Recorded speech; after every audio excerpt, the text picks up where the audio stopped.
ठीक है, ये 3 पॉइंट्स हैं यहाँ पे। तो एक ग्राफ बनाया हम लोगों ने, उसमें 3 पॉइंट्स है ए, बी और सी। क्वेश्चन पूछ रहा है कि इसमें से स्पॉन्टेनियस कौन सा है, नॉन स्पॉन्टेनियस कौन सा और इक्विलिब्रियम में कौन सा है। आइडेंटिफाई द पॉइंट्स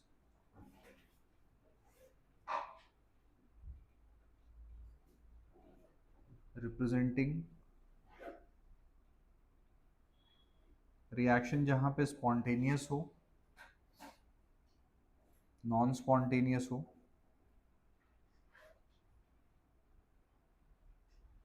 और इक्विलिब्रियम हो। where reaction is spontaneous, non spontaneous and equilibrium। ये 3 पॉइंट्स चेक करो, बताओ।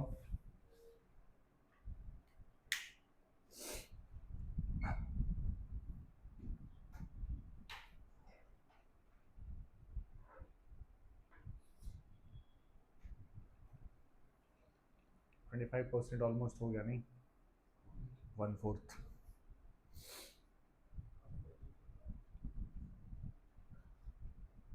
बहुत जल्दी टाइम जा रहा है।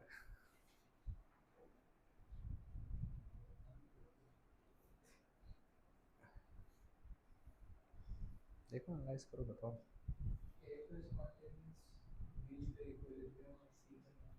क्यों?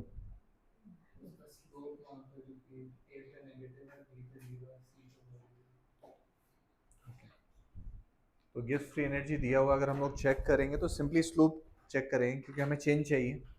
ठीक है, तो जहां भी चेंज चाहिए होता है तुम ग्राफ पे क्या करते हो, स्लोप निकालते हो। तो इस वाले पॉइंट पे ग्राफ इस तरफ जा रहे हैं, तो स्लोप यहाँ पे क्या मिलता, नेगेटिव।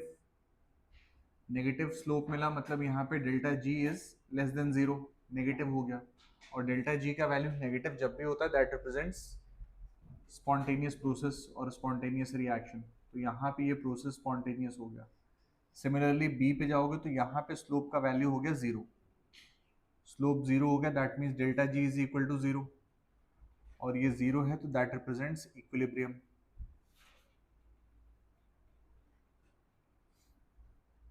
देन इस कंडीशन में delta G will be greater than zero because slope positive है यहाँ पे, so it will represent non spontaneous। तो कभी भी रिएक्टेंट का जो फ्री एनर्जी है वो प्रोडक्ट से ज़्यादा होना चाहिए, क्योंकि वो अपनी फ्री एनर्जी को यूज़ करेगा और वो प्रोडक्ट में चेंज होगा। अगर ऐसा इसका उल्टा रहा दैट मीन्स रिएक्टेंट को एनर्जी एब्जॉर्ब करनी पड़ेगी, तो उससे वो स्पॉन्टेनियस प्रोसेस में नहीं जा सकता है। ये देख लो। फिर इसके बाद गिब्स हेल्महोल्ट्ज इक्वेशन है, ऐसा बोल सकते हम लोग।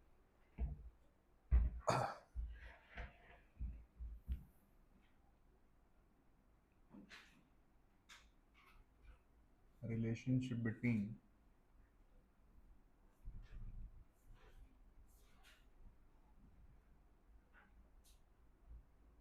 gives free energy,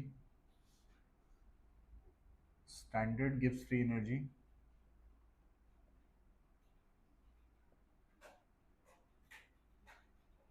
and reaction quotient।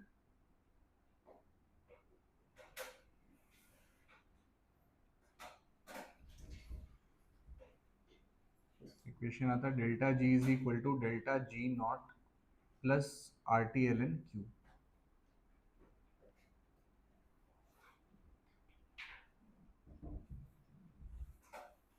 ये हो गया change in gives free energy,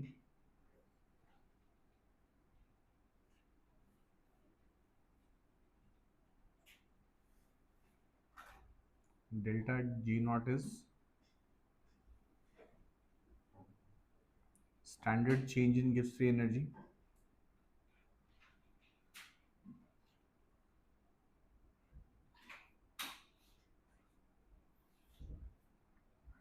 are इसमें गैस कांस्टेंट,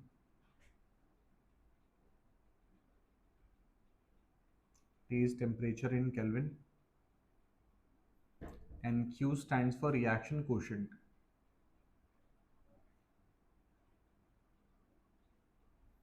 अब रिएक्शन कोशेंट जो है वो कैसे ऑब्टेन करते हैं, तो कोई भी रिएक्शन जब दिया रहेगा एक गैसियस रिएक्शन लेते हैं, A into A plus B into B forming C into C plus D into D. और ये इक्विलिब्रियम का केस लिया जहाँ इक्विलिब्रियम आ सकता है, मतलब ये रिवर्सिबल रिएक्शन है। तो इस रिएक्शन में रिएक्शन कोशेंट Q का वैल्यू जो होगा that will be concentration of products raised to the power of their coefficient divided by concentration of reactant raised to the power of their coefficients। तो ये Q का expression होता है, Q या फिर QC हम लोग बोलते हैं, इक्विलिब्रियम का पार्ट है, बट इक्विलिब्रियम और थर्मोडायनेमिक्स यहाँ पे ओवरलैप हो रहा है, तो ये स्टेट करना पड़ेगा। तो Q हम लोग ऐसे इस वे में स्टेट कर सकते हैं, ठीक है। जब भी रिक्वायरमेंट होगा और निकालोगे, इस चैप्टर में वैसे सिंपली Q ही निकालना होगा, एक्सप्रेशन अभी यूज नहीं होंगे। इक्विलिब्रियम इसके बाद का ही चैप्टर है तो उसमें यूज हो जाएगा। ये लिख लो पहले एक्सप्रेशन, कॉन्सेंट्रेशन है, हाँ, मोल्स पर लीटर में। concentration of A, B, C and D represents concentration in moles per liter, इस टर्म में रहेगा। अदर भी यूनिट्स होते हैं, जैसे प्रेशर वगैरह भी होता है, क्योंकि डिग्री एक ही है ना।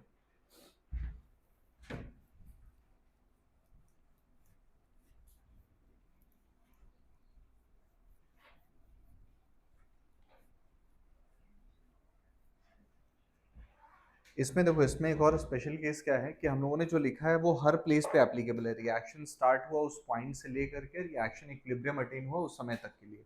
तो एक स्पेशल केस इसका आएगा जब इक्विलिब्रियम अटेन होगा। सो एट इक्विलिब्रियम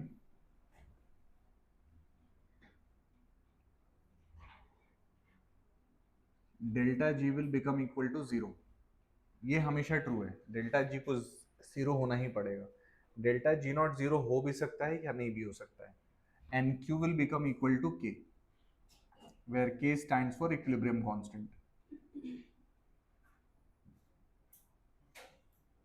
तो अब इसी इक्वेशन में इसको अगर हम लोग पुट करें तो zero equals to delta G naught plus R T L N K हो गया। तो इसका इक्वेशन लिख सकते हो, this means delta G not is equal to minus R T L N K. एक एक्सप्रेशन तो ये बना,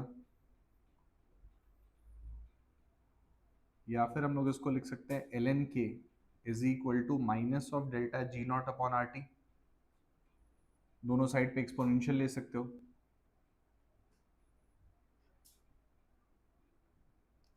taking exponential on both sides. तो अगर एक्सपोनेंशियल लिया तो उसमें क्या होगा, एल एन टर्म हट जाएगा, यहाँ सिर्फ के बचा और ये हो गया e to the power minus delta G not upon R T. Simply K का एक्सप्रेशन। या फिर delta G not is equal to minus R T L N K को हम लोग इसको लॉग बेस 10 में भी चेंज कर सकते हैं, लॉग 10 निकालना इजी है। तो delta G naught will be equal to minus of 2.303 R T log K. तो मोस्टली हम लोग ये तीसरा इक्वेशन जो मिला है इसको ही यूज करेंगे। बाकी दोनों इक्वेशन भी हो सकते हैं बट यूज यही होगा क्योंकि लॉग 10 निकालना बहुत ईजी होता है। और लॉग 10 याद ही कर लो जो वैल्यूज है। ये हाफ हो गया ना सबका, ठीक है।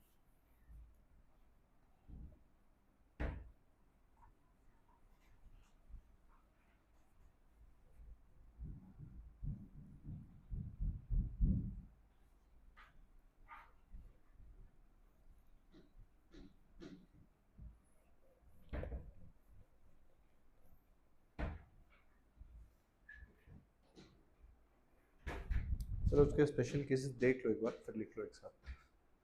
अब जो इक्वेशन लिखा delta G not is equal to minus 2.303 R T log K. तो 2.303 तो एक नंबर है, वो पॉजिटिव वैल्यू है। R gas constant positive value है और टेम्परेचर केल्विन के स्केल में वो भी क्या रहेगा, वो पॉजिटिव ही रहेगा।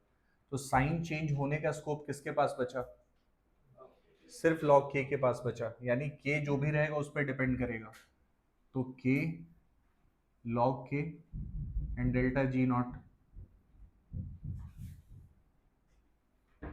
तो अगर k का वैल्यू 1 हो जाए, if k is equal to 1, then log k will be equal to 0। ये 0 हुआ तो delta G not is also equal to 0। Second case आता है if k is greater than 1। k अगर 1 से हायर है तो log k will be greater then 0, positive होगा। और log k प्लस होगा तो सारे टर्म्स प्लस हो गए और आगे नेगेटिव साइन था, delta G naught will be less than 0, negative हो जाएगा। देन k लेस देन 1 अगर रहा, so log k will be less than 0, negative, delta g naught will be greater than 0, that is positive। तो ये तीन special cases इसके रहेंगे। तो इक्विलिब्रियम कांस्टेंट या डेल्टा जी, ये दोनों ही टर्म्स आगे 12th वाले चैप्टर्स में भी रहेंगे। और ऐसे नॉर्मली एनालाइज करने के लिए भी कोई इक्वेशन वगैरह है तो उसमें इक्विलिब्रियम स्टैब्लिश हो सकता है, स्पॉन्टेनिटी आ सकती है, तो उसमें भी ये वैल्यूज रहेंगे, इनऑर्गेनिक में भी, बट वहाँ सिर्फ एनालाइज करना है। The equilibrium constant of a reaction is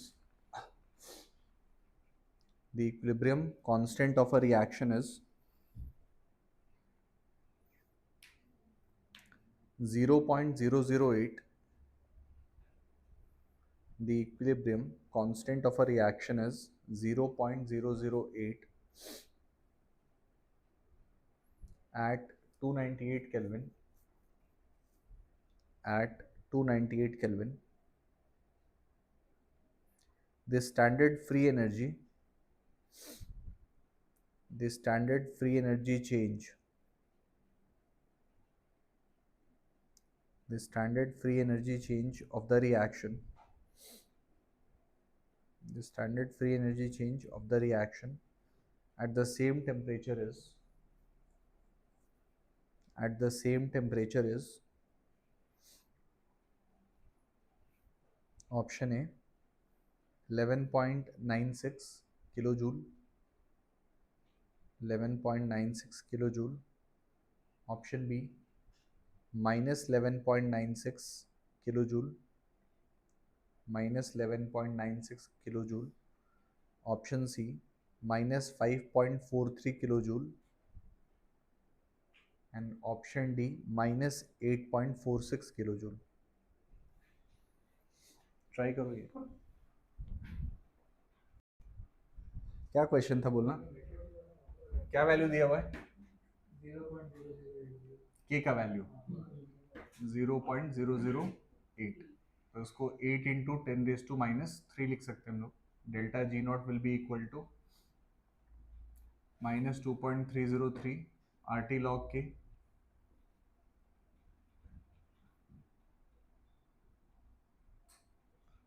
(8.314) temperature 300 और log 8 इंटू 10⁻³ ये ले लो।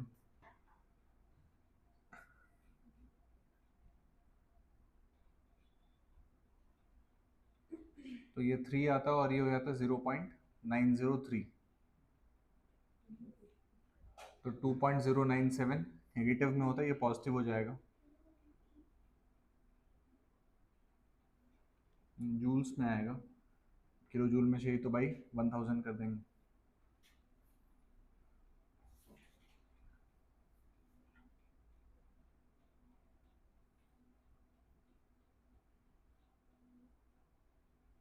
कैलकुलेट कर लेते हैं एक बार, उतना ही वैल्यू आ रहा है कि नहीं।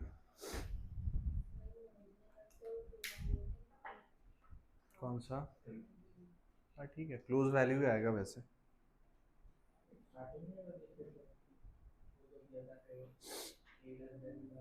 मैं 298 ही रहेगा, कोई दिक्कत नहीं। ऑप्शंस हैं अपने पास, तो थोड़ा एरर भी रहा तो फाइंड कर पाएंगे।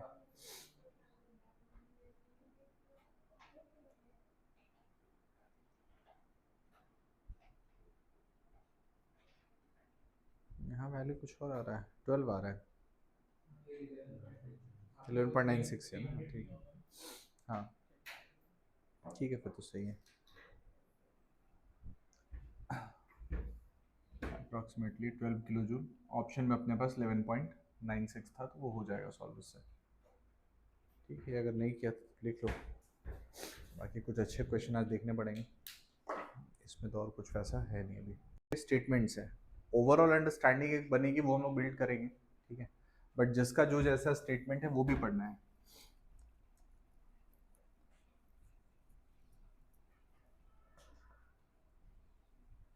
सिंपल वर्ड्स में अगर हम लोग सेकेंड लॉ को स्टेट करें तो उसका एक ये बनता है कि heat always flows from high temperature to low temperature.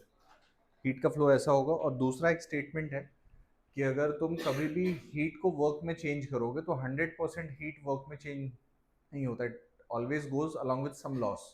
मतलब अगर एक साइक्लिक प्रोसेस में हम लोग हीट वर्क में जाएंगे तो हमेशा एनर्जी क्या होगा उस प्रोसेस में, लॉस होता जाएगा और अल्टीमेटली एंड हो जाएगा।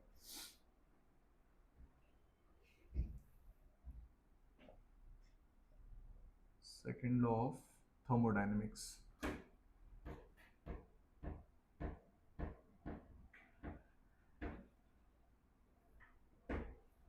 लिखते हैं इसको।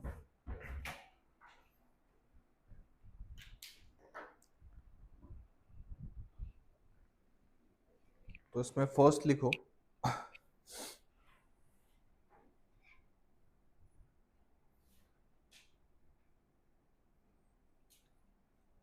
a simple statement of the law is that a simple statement of the law is that heat flows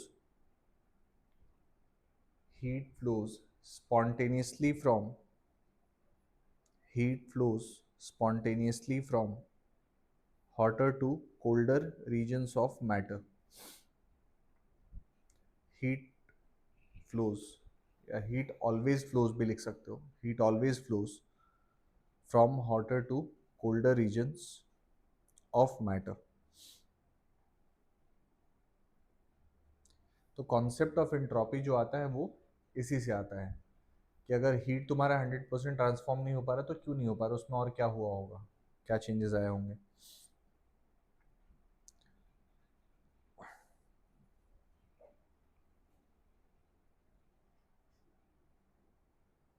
कार्नेट engine भी एक है, अब केमिस्ट्री वाली बुक में नहीं दिया होगा क्योंकि वो फिजिक्स वाले में है, हीट इंजन और हीटिंग कूलिंग का जो प्रोसेस है वो बताया हुआ है, देख लेंगे उसको भी, बट अपने स्कोप में वो नहीं है अभी के हिसाब से। थर्मोडायनेमिक्स एज अ होल पढ़ोगे तो वो बहुत इंपॉर्टेंट पार्ट हो जाता है फिर, कि उस प्रोसेस में जो भी हुआ, हीट चेंज हुआ, वर्क डन हुआ, वो सारा क्या है। फर्स्ट लिखो उसमें Clausius statement, CLAUSIUS, Clausius statement, Clausius statement. इसमें लिखो heat can never pass, heat can never pass from a colder to a warmer body, heat can never pass from a colder to a warmer body without some other change, from a colder to a warmer body without some other change connected therewith, connected therewith, occurring at the same time, connected therewith, occurring at the same time।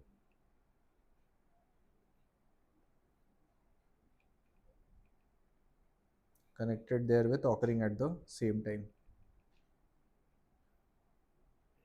ठीक है, तो simple words में कि अगर तुम्हें heat का transfer colder to warmer body करना है तो कुछ और एक्स्ट्रा करना पड़ेगा। जैसे अगर आउटसाइड का टेम्परेचर देखो तो हो सकता है आउटसाइड का टेम्परेचर अभी हाई हो, इनसाइड का टेम्परेचर लो है, तो आइडियली हीट फ्लो का डायरेक्शन क्या होना चाहिए, बाहर से अंदर की तरफ हीट आना चाहिए। तो उसके उस लॉजिक के हिसाब से रूम तो हीट अप होता जाएगा, बट रूम अल्टीमेटली क्या हो रहा है, कूल हो रहा है। तो कूल हो रहा है तो क्या ये अपने आप कूल हो रहा है, इसके लिए हम लोगों ने एसी यूज़ किया। तो एसी में एक्सटर्नल सोर्स है, उसमें तुम एनर्जी स्पेंड करो इस काम को करने के लिए, मतलब हीट का फ्लो जो भी होगा नॉन स्पॉन्टेनियस है, इसलिए हमें एनर्जी स्पेंड करनी पड़ रही है। तो ये उसी चीज़ को इनडायरेक्टली बता रहा है। नेक्स्ट फिर लिखो Kelvin statement, Kelvin statement.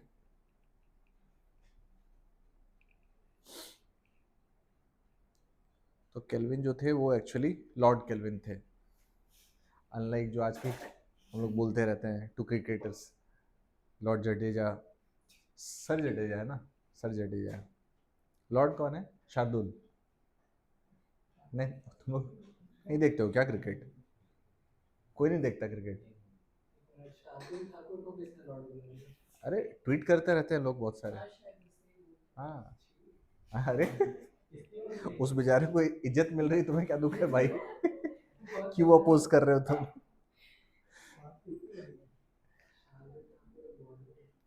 Allrounder actually.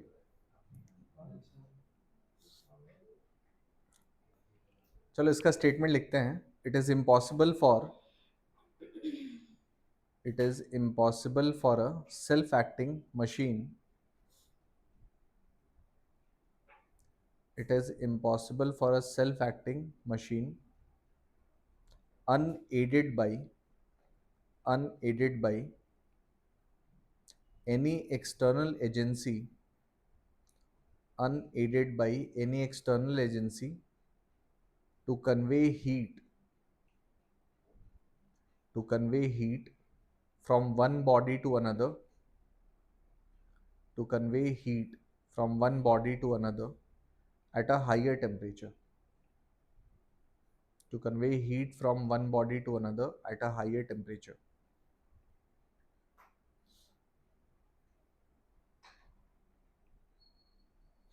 वही सेम स्टेटमेंट है, अलग वे में लिखा हुआ है just.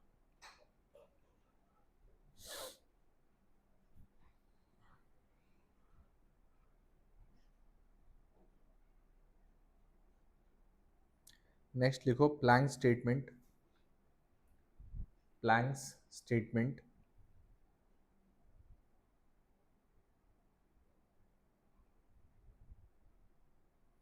every process occurring in nature every process occurring in nature proceeds in the sense proceeds in the sense in which the sum of proceeds in the sense in which the sum of the entropies of all bodies the sum of the entropies of all bodies taking part in the process sum of entropies of all bodies taking part in the process is increased is increased in the limit in the limit that is for reversible processes that is for reversible processes the sum of entropies remain unchanged that is for reversible processes sum of entropies remain unchanged.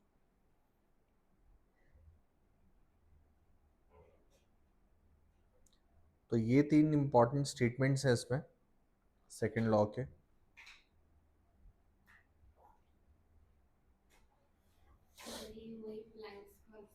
हाँ, अरे पहले के लोग बहुत अच्छे थे, उनको जो अच्छा लगता था वो पढ़ते थे।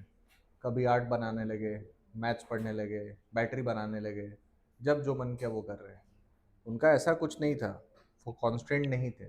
थिंकर कोई हो गया या फिलोसफर हो गया तो they are free to do anything. तो इसलिए बहुत अलग अलग चीज़ों में तुमको उनका इंटरेस्ट दिखेगा, वर्क्स दिखेंगे। अभी कैसा है कि अभी हम लोगों ने बहुत स्ट्रीमलाइन कर दिया कि आपने ये पढ़ा है आप इसी में काम करोगे, तो स्पेशलाइजेशन आ गया तो लोग उतने सब वो चीज़ें एनालाइज नहीं करते हैं। मे बी वो रीज़न भी एक हो सकता है कि उनके थिंकिंग में बहुत चीज़ें थी तो डिफरेंट वे में अप्रोच कर पाते थे वो प्रॉब्लम को। अभी कैसा है कि तुम एक वे में ही जा रहे हो, तुम्हें एक ही इन्फॉर्मेशन, तुम उसमें स्पेशलिस्ट हो, बट कोई और एक जो होना चाहिए थॉट वो तुम्हारे पास नहीं अवेलेबल है, तुम उसको अप्लाई नहीं कर पा रहे हो। तो सोचने के लिए तुम्हारे पास जितना इन्फॉर्मेशन हो उतना अच्छा है, उतने वे में अप्रोच कर सकते हो। तो थिंकर्स बहुत अच्छे थे पहले, मे बी उतना अच्छा एप्लीकेशन उस समय नहीं हो पाता। आजकल एप्लीकेशन बहुत अच्छा कर पाते हैं, सोच नहीं पाते उतना। सोचने के लिए अब एआई है, वो सोचेगा। थर्ड लॉ भी स्टेट कर ही लो, लिखो उसमें। Third law of thermodynamics third law of thermodynamics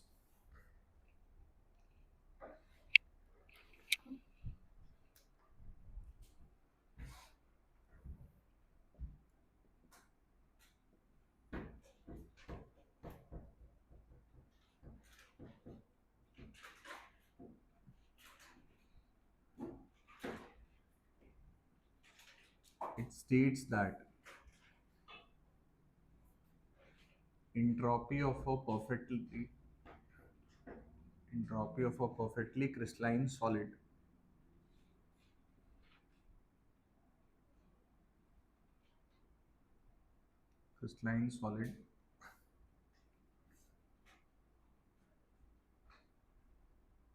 approaches zero at absolute zero temperature.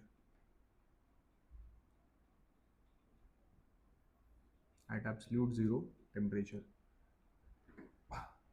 तो मतलब एब्सोल्यूट जीरो टेम्परेचर पे ऐसी चीज़ें भी होती हैं जिसका एंट्रोपी जीरो नहीं होता है, बट परफेक्टली क्रिस्टलाइन सॉलिड ऐसे हो सकते हैं जिनका एंट्रोपी जीरो होगा वहाँ पे, तो वो परफेक्ट ऑर्डर में है, जो ऑर्डर होना चाहिए उस वे का ऑर्डर उनका है, और उससे अलग कोई ऑर्डर होगा तो एंट्रोपी होगी वहाँ पे, क्योंकि एंट्रोपी सिंपली तुम्हें क्या बता रहा है, डिसऑर्डरनेस बता रहा है, तो डिसऑर्डरनेस इंक्रीज होगा, एंट्रोपी इंक्रीज होगा, कोई परफेक्ट ऑर्डर में रहा तो जीरो हो जाएगा।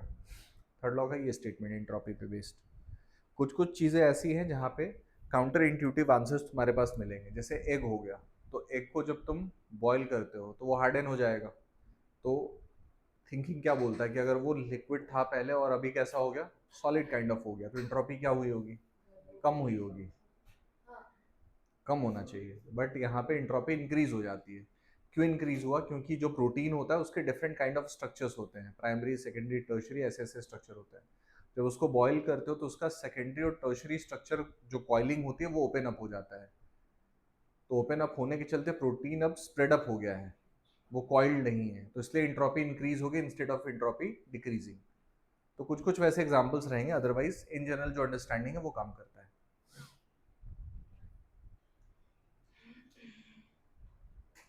और क्या एक्स्ट्रा में पढ़ा जाए,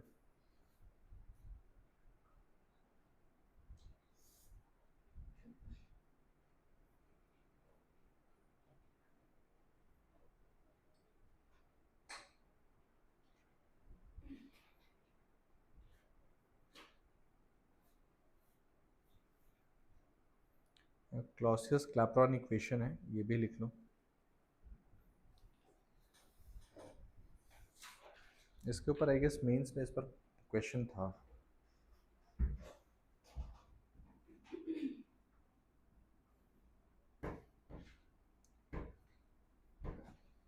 क्लॉसियस क्लैपेरॉन इक्वेशन, तो इससे हम लोग क्या कर सकते हैं कि प्रेशर और टेम्परेचर को लिंक कर सकते हैं, लिक्विड का वेपर प्रेशर जो होगा वो लिंक किया जा सकता है। So log of P2 upon P1 is equal to delta HV 2.303 R 1/T2 minus 1/T1 minus 1/T2।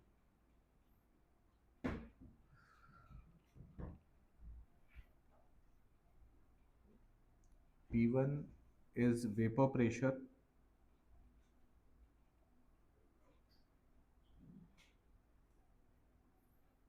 of liquid at temperature T1,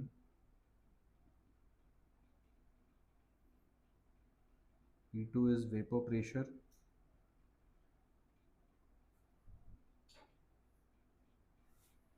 of liquid at temperature T2। दोनों temperatures kelvin में लेंगे हम लोग। Delta HV is enthalpy of vaporization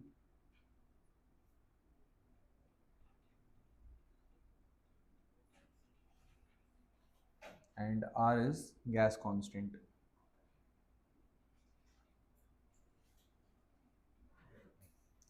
तो specially H2O के लिए जैसे मान लो कि H2O में तुमसे कोई ये पूछ ले कि उसका 50 डिग्री पे प्रेशर कितना होगा बताओ, सिर्फ ये पूछा और कोई इन्फॉर्मेशन नहीं बताया है, तो तुम्हें H2O के बारे में ये पता है कि H2O 100 डिग्री पे बॉईल करता है, तो 100 डिग्री पे बॉईल करता है मतलब 373.15 पे बॉईल कर रहा है, एंड बॉइलिंग का मतलब होता है कि vapour pressure of liquid has to be equal to external pressure, तो वो सी लेवल पे बॉईल करता है उतने पे, और सी लेवल पे एटमॉस्फेयर का प्रेशर कितना है 1 atm, तो वाटर का प्रेशर भी कितना रहा होगा 1 atm। तो तुम्हारे पास एक टेम्परेचर एक प्रेशर है जो H2O का ऑलरेडी अवेलेबल है कि 100 डिग्री पे उसका वेपर प्रेशर 1 एटमॉस्फेयर का होता है, तो एक सेट आ गया अपने पास, दूसरा टेम्परेचर मिला तो पी अपने आप इक्वेशन से मिल जाएगा, सिर्फ एंथैल्पी स्टेटेड होना चाहिए। तो ऐसे क्वेश्चन आ सकते हैं जहाँ पे थोड़ा सा अपना ब्रेन यूज करना पड़ेगा तुम्हें। लिख लो इक्वेशन, देखते हैं इस पे क्वेश्चन, देखते हैं चाहता तो।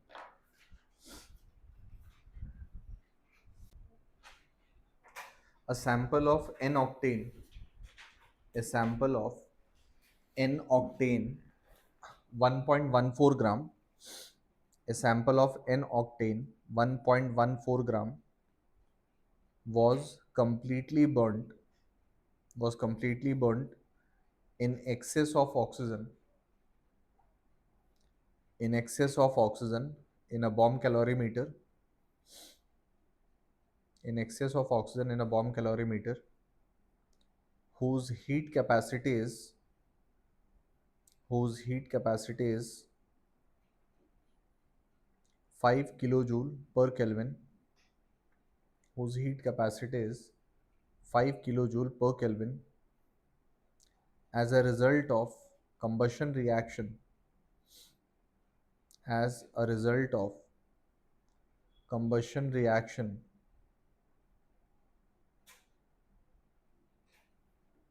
the temperature of the calorimeter, as a result of combustion reaction, the temperature of the calorimeter is increased by,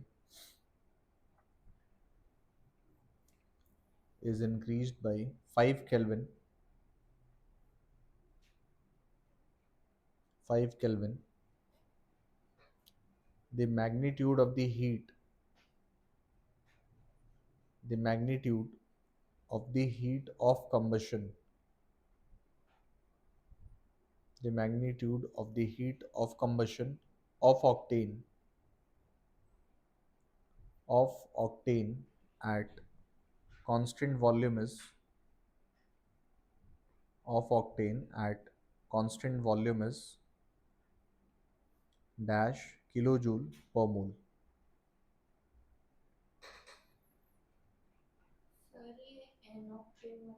octane, IUPAC में नॉर्मली जिसको ऑक्टेन बोलते हो, सारे कार्बन स्ट्रेट चेन में प्रेजेंट है इसलिए एन ऑक्टेन बोल रहे हैं, तो ऑक्टेन ही लेना है। मतलब CnH2n+2, तो n यहाँ पे 8 आ जाएगा। करो फिर सॉल्व करो। हाँ,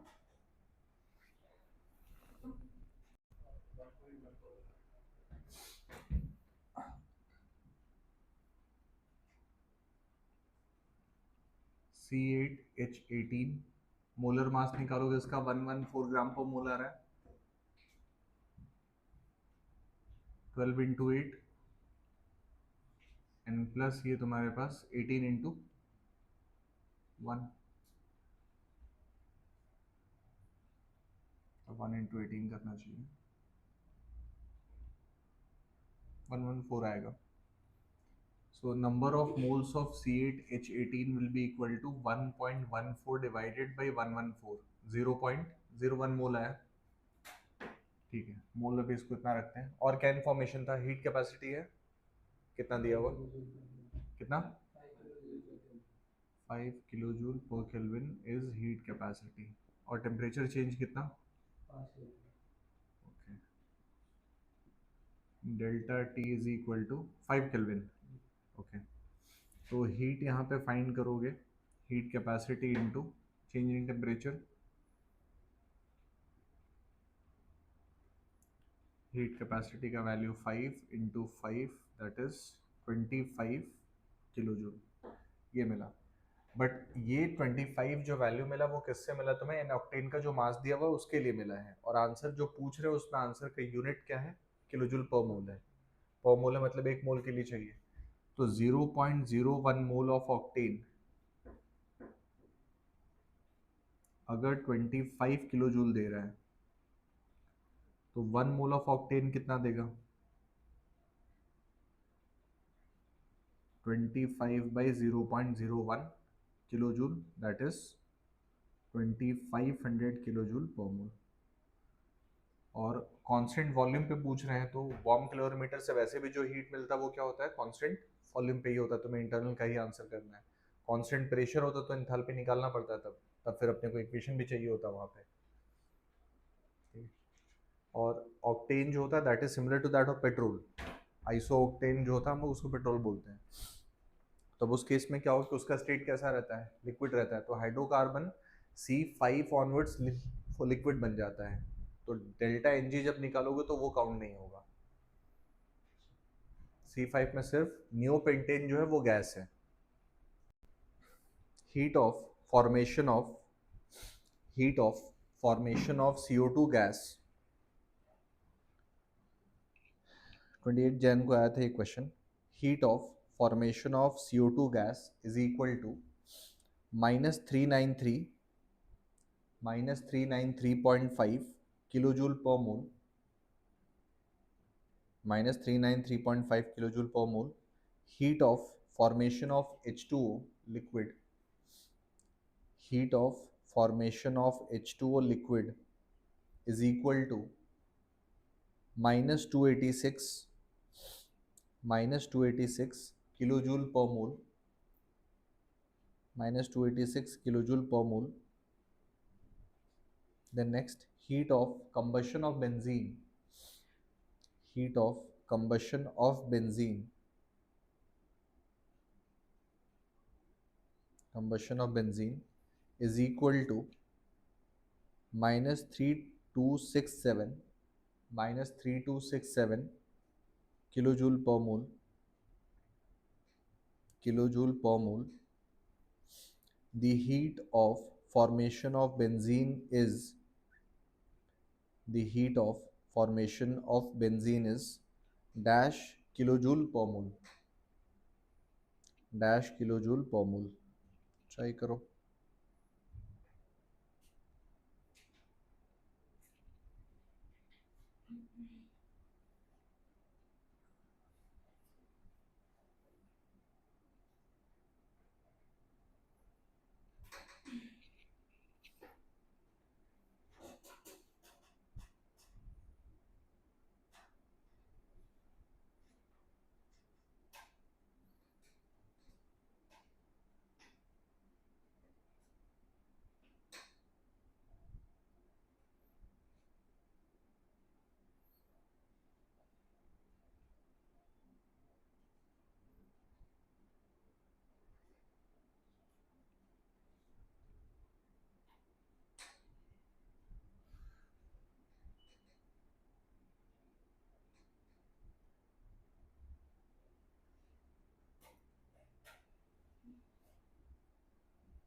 देखो, कंबशन ऑफ बेंजीन दिया हुआ है, तो बेंजीन हो गया C6H6,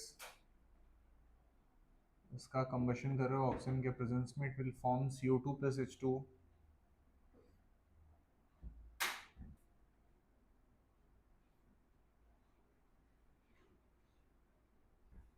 अब यहाँ पे 3 12 15/2 O2, ठीक है। कंबशन का रिएक्शन कितना दिया हुआ है, इंथैल्पी कितना है, enthalpy of combustion of benzene कितना दिया है,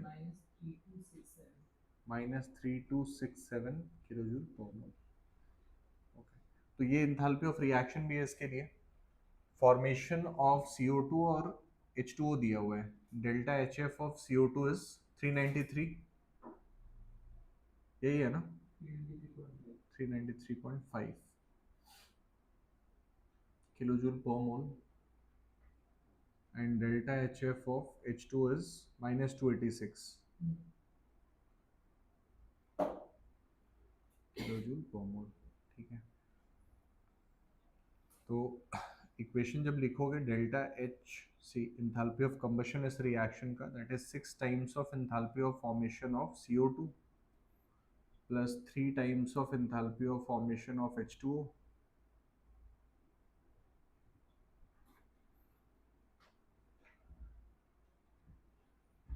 minus enthalpy of formation of C6H6 and plus 15/2 times of enthalpy of formation of O2, but O2 element है, एलिमेंटल स्टेट में है, तो ये हो गया 0। इसका value -3267,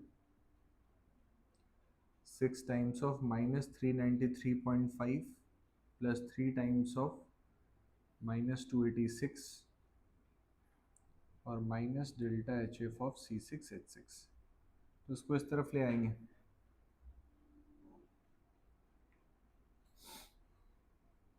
six times of -393.5 plus 3 times of -286 and plus 3267, ये कैलकुलेट करेंगे। जो वैल्यू आ रहा है वो एंथैल्पी ऑफ फॉर्मेशन हो जाएगा। कंबशन दिया होता तो फिर 3 इक्वेशन लिखने पड़ते, बट वो स्टेट नहीं किया है। फॉर्मेशन नहीं दिया हो तो और ज़्यादा इजी है इनफैक्ट। ये सच में बहुत आसान क्वेश्चन है, ये टफ कुछ नहीं है इसमें।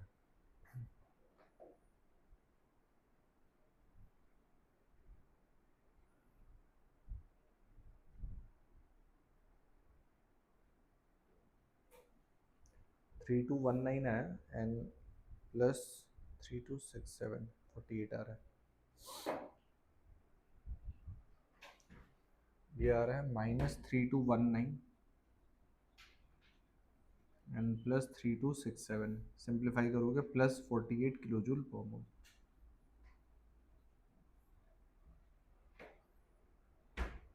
चांस आया? क्या मिस्टेक हो रहा था? मिला?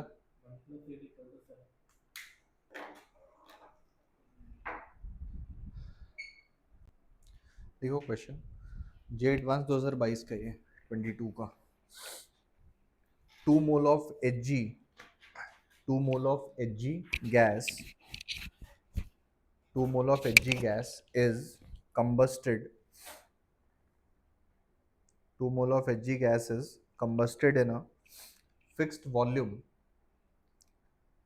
2 mole of Hg gas is combusted in a fixed volume bomb calorimeter, is combusted in a fixed volume bomb calorimeter with excess of O2, with excess of O2 at 298 Kelvin, with excess of O2 at 298 Kelvin and 1 atm, and 1 atm into HGO solid, into HGO solid during the reaction, during the reaction temperature increases from, during the reaction temperature increases from 298 Kelvin, 298 Kelvin to 312.8 Kelvin, to 312.8 Kelvin if heat capacity, if heat capacity of the bomb calorimeter,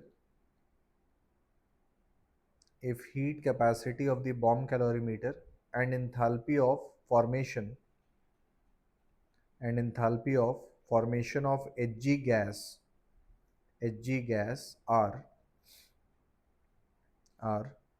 20 kilojoule per Kelvin, 20 kilojoule per Kelvin and 61.32 and 61.32 kilojoule per mole,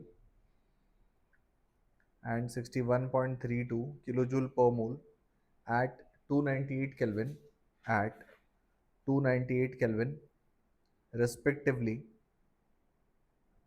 respectively. The calculated, the calculated standard molar enthalpy, the calculated standard molar enthalpy of formation of, the calculated standard molar enthalpy of formation of HGO, HGO solid,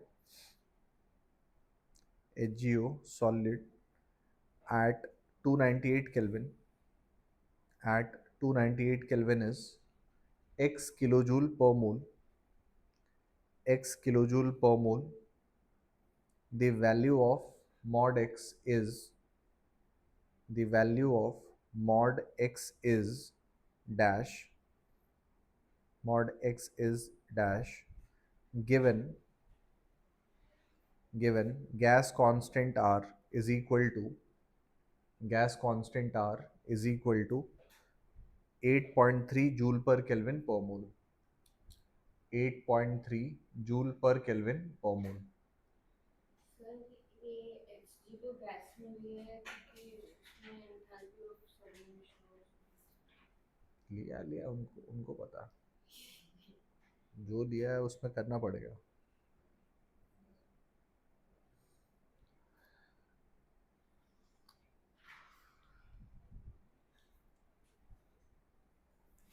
advance का है, देखो try करो, अच्छा question है. क्या क्या information एक बार बताओ. एच कितना दिया हुआ है, 2 मोल्स का इन्फॉर्मेशन है. या तो तुम 2 मोल्स इनकॉर्पोरेट करो, ये इक्वेशन में ही डाल दो, एक बार ही पुट कर सकते हो, क्योंकि जो भी इन्फॉर्मेशन होगा वो सारा इसके हिसाब से रहेगा.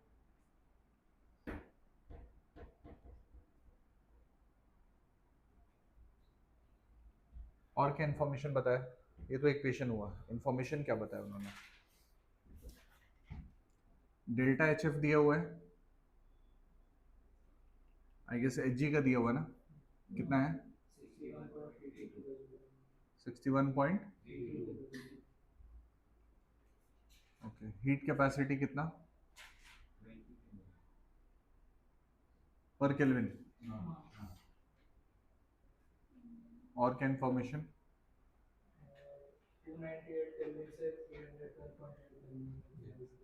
टेम्परेचर 298 केल्विन से 312.8 केल्विन तक गया. और कुछ, इतना इन्फॉर्मेशन है. ठीक है, तो डेल्टा टी निकाल लेते हैं. Delta T will be equal to 312.8 minus 298, ये कितना मिला 14.8 केल्विन. ठीक है, तो हीट फाइंड कर सकते हो. Heat will be equal to 20 times of 14.8, that is how much 296 kilo joule. Okay,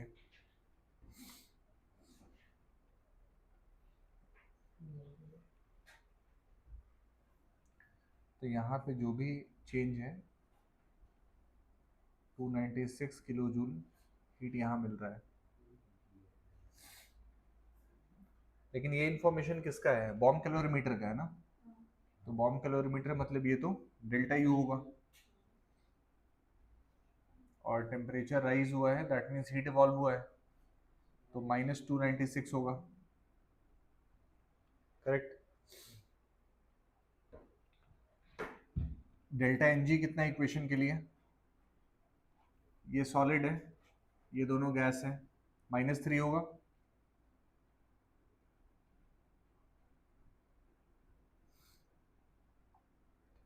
so delta H is equal to delta U -3 into R into T. R का वैल्यू भी था ना 8.3 समथिंग,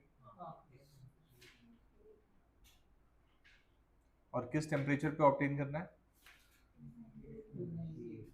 298 पे. okay. तो ये बाई 1000 करेंगे ताकि ये किलो जूल्स में चेंज हो जाए. तो -296 माइनस, ये कैलकुलेट करना पड़ेगा,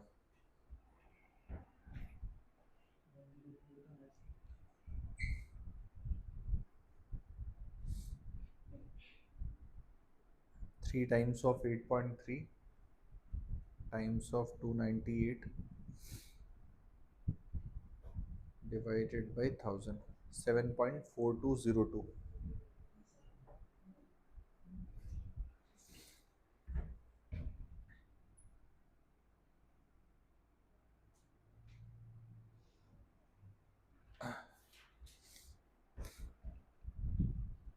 इसमें ऐड कर दो 296 303.42.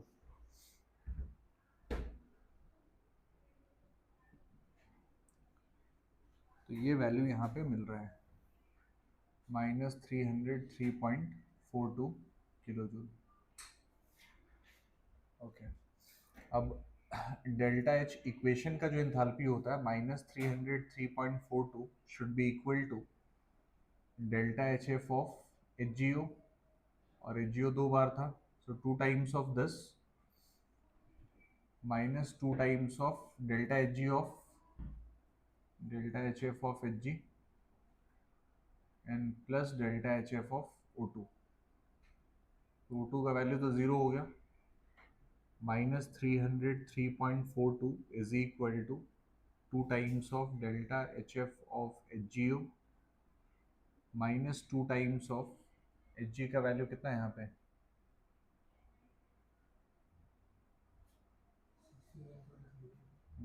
61.32।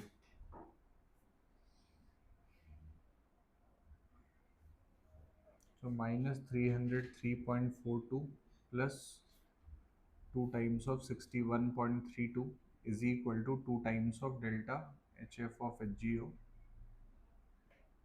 So delta HF of HGO will be equal to -303.42 plus 2 times of 61.32 divided by 2।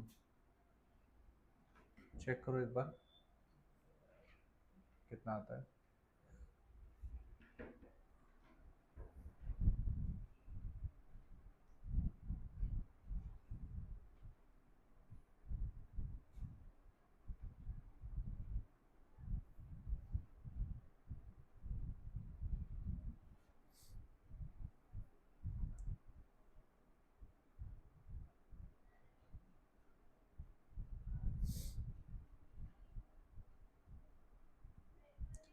-90.37 आता है।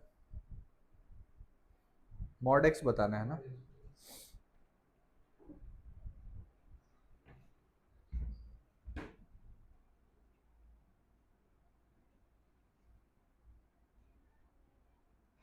So mod x will be equal to 90.37। Acceptable answer क्या था, 89 टू 91 था, तो हो जाएगा किसी भी पे। क्या मिस्टेक हो रहा था?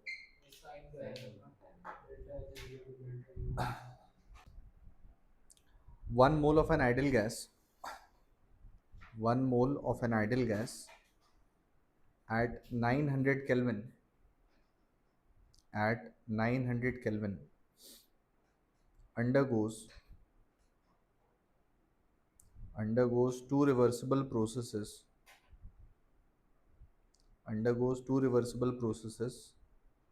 one followed by two, one followed by two, as shown below, as shown below.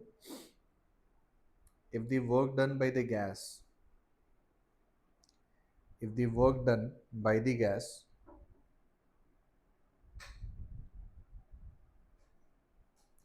in the two processes are same, in the two processes are same,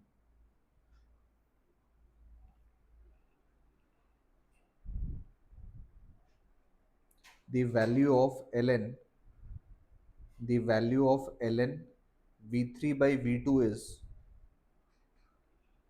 the value of ln v3 by v2 is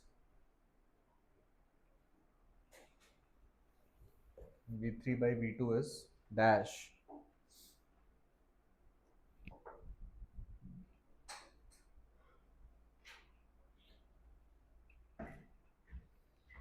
इसमें graph है, लिखना पड़ेगा। y axis पे u by are kelvin और x axis पे s in joule पर kelvin पर मोल।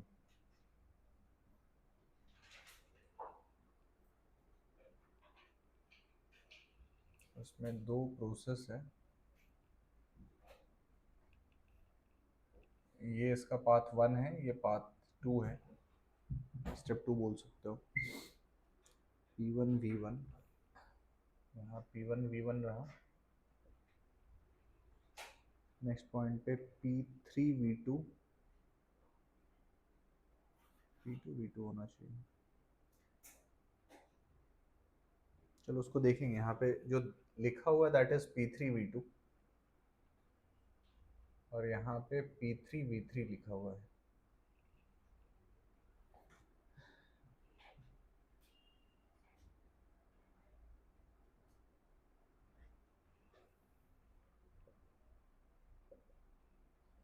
ये 2250, ये वैल्यू है 450। ये ड्रॉ कर लो पहले।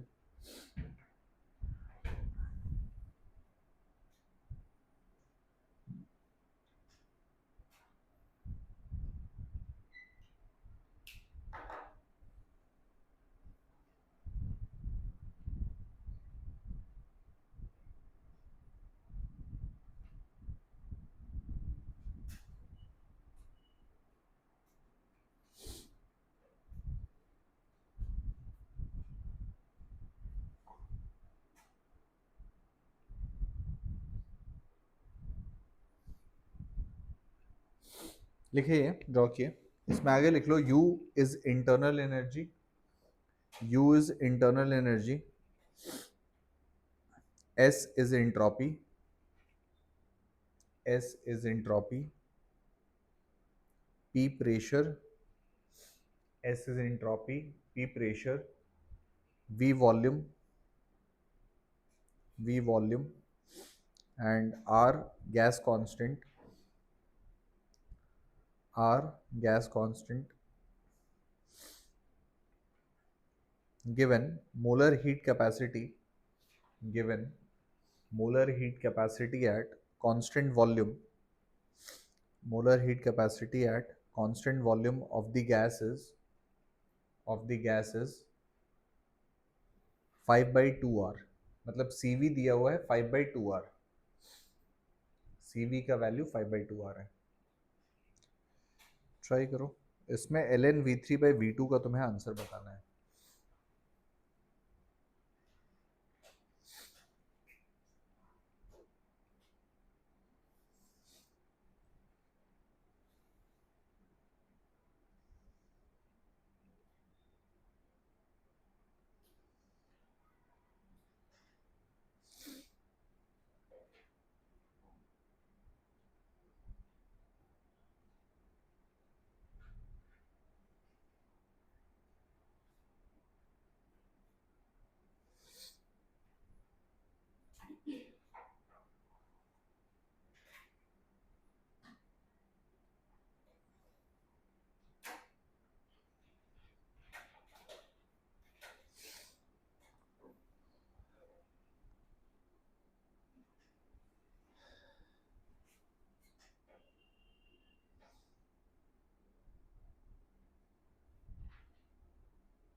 क्वेश्चन में दोनों प्रोसेस से रिवर्सिबल चेंज आएगा।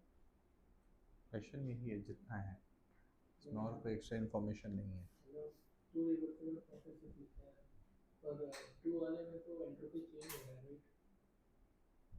एंट्रोपी चेंज हो रहा है, जो डेल्टा है तो रिवर्सिबल तो रिवर्सिबल में एंट्रोपी चेंज नहीं होगा ऐसा नहीं है ना, total change has to be zero. System का तो हो सकता है ना चेंज, सराउंडिंग अपोजिट चेंज करेगा। ऐसे क्वेश्चंस इसलिए ट्रिकी हैं क्योंकि इसमें क्या अप्रोच करना है वही क्लियर नहीं है। कोई पूछ दे कि इंथैल्पी बताओ, एंट्रोपी बताओ, तो एक पाथ मिल जाता है। ये ज़्यादा अच्छा क्वेश्चन इसलिए है। सोचो, थोड़ा सा ट्राई करो क्या कर सकते हो।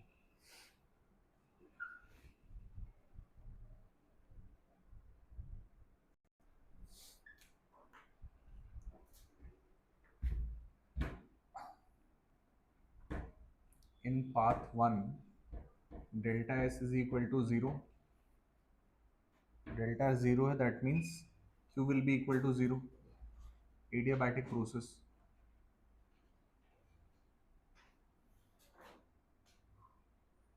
एडियाबैटिक प्रोसेस हो गया तो यहाँ पे डेल्टा, या ऐसा बोल सकते हो work done will be equal to, पहले हम लोग ऐसा निकालते हैं यहाँ पे u बाई आर का वैल्यू जो है उससे भी कर सकते हैं हम लोग। एडियाबैटिक प्रोसेस में delta u is equal to W A D होता है, and delta u is equal to N C V delta T, ये आता है। तो वर्क डन जब यहाँ निकालेंगे इन दोनों के बीच का डिफरेंस, तो ये वैल्यू कितना आएगा,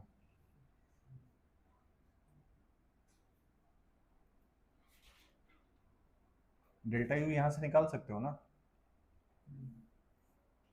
तो दिस माइनस दिस निकालना पड़ेगा। डेल्टा यू का एक इक्वेशन हो गया 450, डेल्टा यू बाई आर का इक्वेशन एक्चुअली 450 माइनस 2250, तो डेल्टा यू कितना आ रहा है, माइनस 1800 आ रहा है। एक इक्वेशन ये मिलेगा, ये समझ में आया। और डेल्टा यू में फिर ये इक्वेशन लगा सकते हैं दूसरा, इसको 1 मान लो या इसको 2 ले लो, और यहाँ पे n 1 दिया हुआ था, सी वी कितना दिया हुआ है 5/2 आर, और डेल्टा टी में अपने पास फाइनल टेम्परेचर नहीं पता है, इनिशियल टेम्परेचर वाज 900, इसको 1 ले लेते हैं। So from 1 and 2,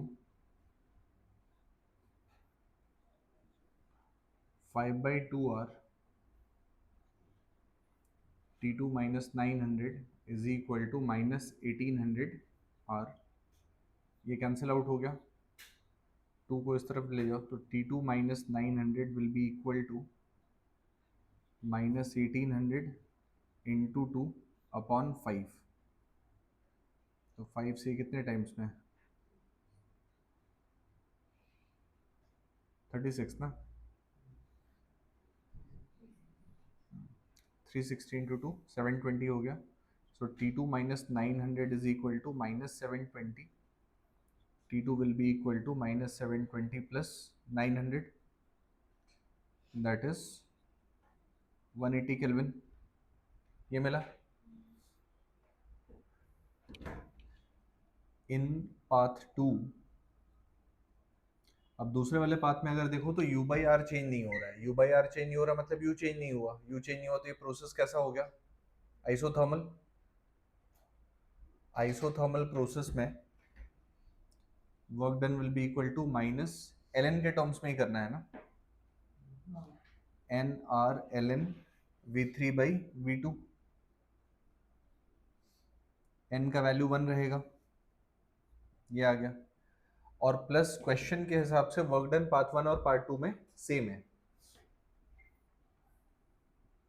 according to question work done in path 1 is equal to work done in path 2, तो पाथ 1 में जो वर्क डन हुआ वो इसके इक्वल था डेल्टा यू के, so minus 1800 R will be equal to minus R ln, नहीं NRT भी होता है ना, तो T2 रहता, और T2 अपने पास 180, ln V3/V2, R cancel out हो गया, नेगेटिव साइन हट गया, सो ln V3/V2 is equal to 1800 upon 180 and that will be equal to 10. तो आंसर विल बी 10. ऐसे सॉल्व हो गए.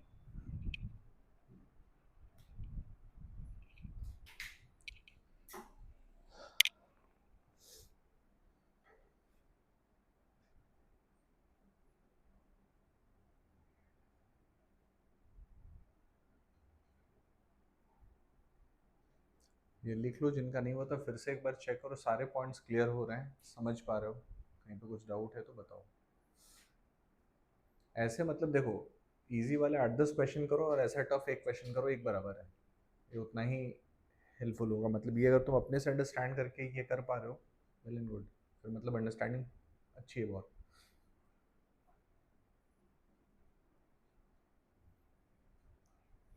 यू अगर डबल होगा हाँ, तो टेम्परेचर भी डबल होगा, तो ऐसा रेशियो का लॉजिक से मैंने टेम्परेचर निकाला, सीवी की जरूरत नहीं पड़ी, तो गलती से 180 है कि सही होगा? नहीं सही है, लॉजिक वही रहेगा, प्रोवाइडेड कि सीवी तुम्हारा नहीं बदल रहा है विद टेम्परेचर. सीवी वैसे विद टेम्परेचर थोड़ा सा चेंज होता है, तो ये लोग सीवी की वैल्यू उस हिसाब से कांस्टेंट ले रहे हैं. नहीं, ये कांस्टेंट ले रहे हैं. कि रेशियो बढ़ जाए, हाँ, उस हिसाब से. बहुत क्वेश्चन जो होते हैं वो बैक टेस्टेड रहते हैं, तो इसलिए वो आंसर्स मिल जाते हैं.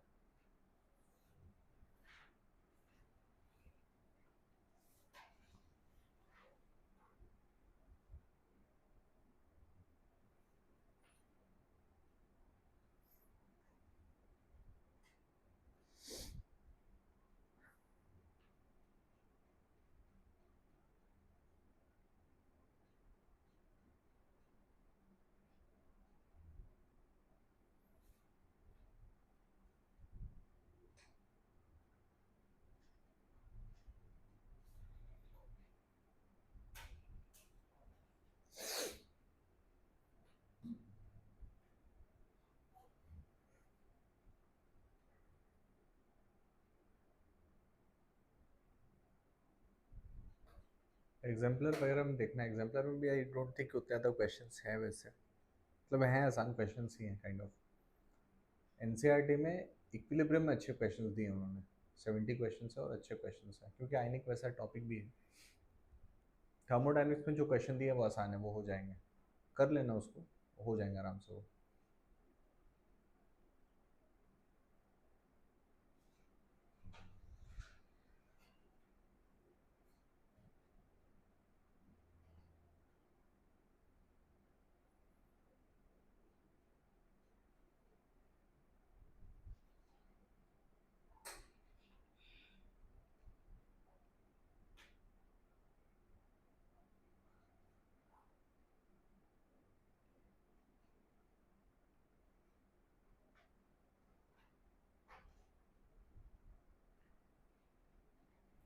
डेटा इंटरप्रिटेशन इसलिए एक टॉपिक रहता है हमेशा, जो एप्टीट्यूड टेस्ट होता है उसमें वो भी आता है, डीआई आता है.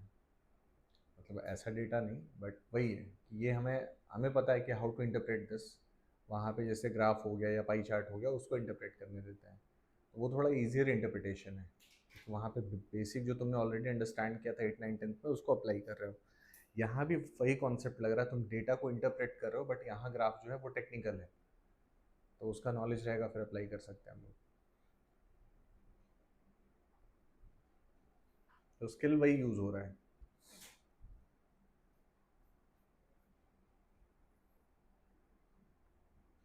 इसमें कोई डाउट है?